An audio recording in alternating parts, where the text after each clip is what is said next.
আসসালামু আলাইকুম প্রিয় দর্শক। আজকে 3 অক্টোবর বৃহস্পতিবার। প্রচণ্ড বৃষ্টি বাইরে, যার জন্য আজকে কোনো হাটে যেতে পারি নাই, যার জন্য আপনাদেরকে কোনো ধরনের আপডেট আমরা দিতে পারি নাই পাট বা পেঁয়াজের।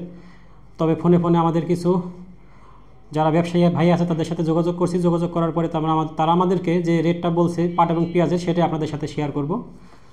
আমরা তালমা বাজারে আজকে পাটের যে রেটটা পাইছি সেটা 3000 টাকা শুরু, সর্বনিম্ন যেটা সেটা 3000 টাকা থেকে শুরু, এবং সর্বোচ্চ আজকে 3200, 3300, 3400, 3500 এবং হাইয়েস্ট আজকে রেকর্ড দামে বিক্রি হয়েছে 3900 টাকা, যেটা সবচেয়ে ভালো পাট যেটা সেটা 3900 টাকা।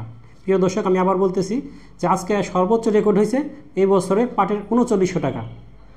আর পেঁয়াজের দাম যেটা সেটা আমরা খোঁজ নিছি, যে তালমা বাজারেরই খোঁজ, এটা 3500 টাকা সর্বোচ্চ যেটা খাবার পেঁয়াজ সেটা বিক্রি হয়েছে, এবং নিচের দিকে যেগুলো সেগুলো 3200, 3300 এরকম অ্যাভারেজে বিক্রি হয়েছে। তবে সর্বোচ্চ খাবার পেঁয়াজ আজকে 3500 টাকা। বাজারটা ভালো না, কারণ গতকালকেও দেখছি অন্য বাজারে সে জায়গা 3800, 3700 টাকা বিক্রি হয়েছিল, কিন্তু আজকে সে জায়গা আবহাওয়া খারাপ হওয়ার কারণে 3500 টাকা বিক্রি হয়েছে। প্রিয় দর্শক, আর বীজ পেঁয়াজের খোঁজ নিছি আমরা। বীজ পেঁয়াজটা আমরা দেখছি যে 4500 টাকা থেকে শুরু হয়েছে, এবং অ্যাভারেজে যেগুলো সাধারণত বাজারে চলে এই পেঁয়াজগুলো 6000 টাকা পর্যন্ত বিক্রি হইতেছে। তবে কিছু কিছু পেঁয়াজ আছে যেগুলো একদম হাই কোয়ালিটির পেঁয়াজ, যেগুলো একদম ওই বীজ থেকে যে পেঁয়াজগুলো হয়, দানা ছোটো ধানি দানা বলে যেগুলোরে, ওই পেঁয়াজগুলো বিক্রি হইতেছে 10,000, 11,000, 12,000 টাকা।